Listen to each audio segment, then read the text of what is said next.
Welcome to War Eagle Radio, the official series of the Auburn University Formula FSAE team. I'm Payson Williams, and we're going to do this every 2 weeks, featuring different members of Auburn Formula team to talk a little bit about what's going on in the shop and how the current vehicle is coming along. We've got engineers, designers, drivers, builders, everybody, so there shouldn't be a boring moment. Today I'm joined by Jonathan Ashworth, the team captain of 2016, and Michael Moritz, the Lead Aerodynamics Engineer. How's it going? I'm Jonathan Ashworth. I'm the new captain coming in. I'm pretty excited about this year and what we have on the table. We just got back from Germany and we definitely learned a lot. We got a little bit humbled, but I think it was a great growing experience for the whole team. Everyone kind of learned where their heads need to be and where we need to be as a program to make this thing work and to make this thing, a real success. One of the biggest things we learn is that all of our decisions as engineers and as team members is that we have to be a data-driven design team. We've kind of taken what we learned from Germany and went back to the basics and realized that every decision we need to make has to be based on data, and that the way to make correct decisions quickly and efficiently is by using data. Every design section has a way to be designed with data, and we're pushing to quantify every part of that design.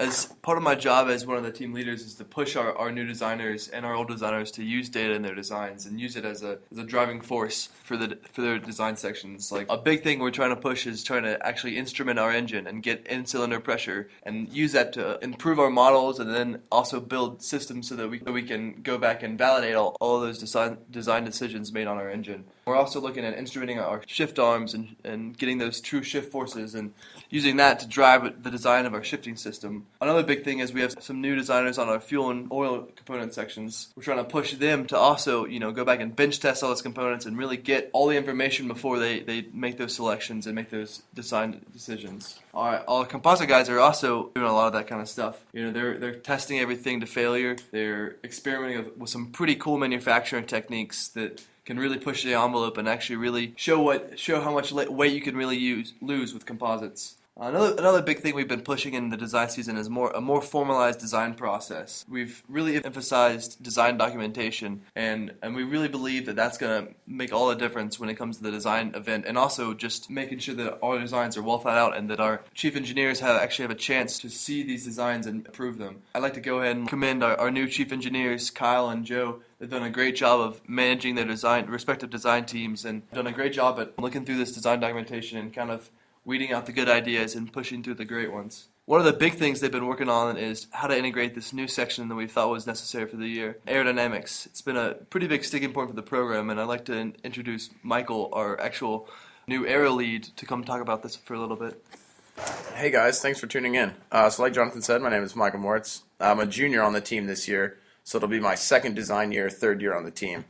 And what we started realizing is, in the past, Auburn has branded itself as the best non-aero car in the United States. And that's something that we've we have the trophies to prove in some instances, but we don't want to be the best non-aero car, we want to be the best car. So sort of looking at the competition and looking at our own vehicle's data, we're seeing that aerodynamics is really something that we need to have an emphasis on. And that's not just elements on the car that add downforce, but also sort of auditing the rest of our car and the aerodynamic effect that it has. So not only are we looking at wings and diffusers and other foils and stuff like that, we're looking at our side pods and we're looking at our monocoque and we're looking at our wheels and how everything affects the aerodynamics of the car, trying to have a very thorough, complete, and natural approach to aerodynamics. The car's going to look a lot different this year because we've committed to this aerodynamics thing, and so we are going to have aerodynamics elements like a front wing and a rear wing and some form of an underbody aerodynamic element. So expect that. You'll still see the same Auburn brand with that same beautiful paint scheme in a lot of the areas, but that's sort of the big change is not only will it be different grip-wise, the vehicle itself, but it'll also look a lot different. And we hope that through a very complete, thorough, and effective aerodynamic design, we can push ourselves a few places higher and finish every event very, very high and hopefully bring home that top 3 trophy. So expect that throughout the year. Expect a lot of information and a lot of photos, and then obviously assuming you attend the unveiling in the spring, you'll see quite a different looking car. Okay, well right now I'm going to take it back and ask some questions to these two lead engineers right now. First to Jonathan, I'd like to know what kind of process are you implementing this year that's different from last year in terms of acquiring new members and keeping the members that we already have?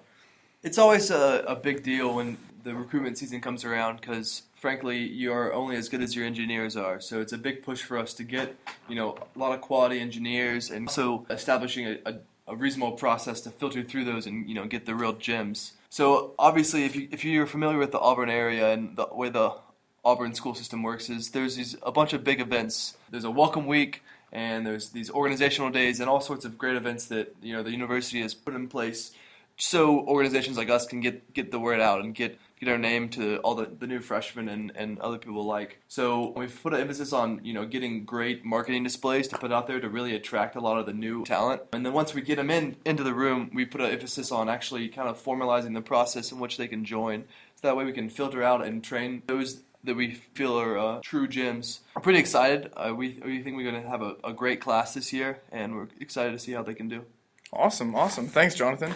Now on to Michael for a question that I have is, how big is your aero team right now, since it is a new division of the AUFSAE, and what kind of work are your members putting in right now? Yeah, so there's 3 of us. There's myself and then 2 sophomores, first-year designers. So not a ton of experience, but a lot of commitment to this team. And they really show a great ability to learn. So while they may not be experts, I may not even be an expert at this point, but all of us have a great ability to learn and a great ability to observe and grow from the things that we experience. So as we look through CFD and things like that, there's Mike Holland, a sophomore in aerospace engineering. So his coursework is directly tailored to the types of things that we're designing, which is really convenient. It's not something that mechanical engineers learn in the classroom. And then Ryan Reeves, another sophomore in mechanical engineering. And the 3 of us together are going to be working on this aerodynamics package. Ryan has really focused on experimentation with manufacturing methods, trying to find the strongest and lightest way to manufacture our foils and our other aerodynamic devices. And Mike is getting involved in the front wing CFD, so computational fluid dynamics, using computer programs to analyze the flow over and around and under wing elements and other elements on the car. The carbon testing that Ryan has been doing has been really interesting, and he's sort of been working with our monocoque guy, Drew, as well as other people on the team with carbon parts and working together to find the best ways to make these parts. And so he does a test, observes qualitative observations as well as doing strength testing and getting quantitative data on how well carbon plies are coming together and how the carbon matrix is and things like that. So we're really going to have quite a bit of information not only on the design but also the manufacturing because of Mike and Ryan. That's great. That sounds awesome. Now, in terms of the team and the carbon and, now with the new members and everything, what are some of the big goals or expectations for 2016? We built the best and baddest car that we thought we could in 2015. How do you think we can kind of improve on some, later designs for 2016? Jonathan? I think the biggest thing is for us to keep pushing the envelope with data and make sure that all our decisions are based on data, and our design is driven and our testing is driven by data. It's a big thing as an engineer, is to really close that loop and fulfill that design process. So I think that's the thing that's to push us forward. Mm-hmm. And good data and good data techniques, we can make decisions faster. We can learn faster, especially with the new aero package and new things like that. It's critical that you have a solid platform to learn about it on. Okay. Well, talking about data, are there any new sensors that we're going to be having for 2016 that we didn't have in 2015? Well, obviously there would be a whole suite of new sensors to the aerodynamics package, things like strain gauges for downforce and pitot tubes for airspeed.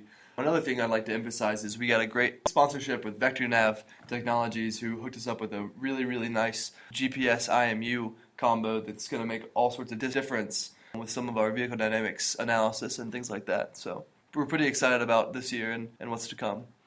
Okay, great. Well, that's all we have for today. We appreciate you listening, and we will be back in 2 weeks with 2 other lead engineers, and then we'll work into some of the more nitty-gritty design sections and have more of the team members talk about what they're doing, what they're testing, how their engineering process is going, and ultimately how they feel 2016 is going.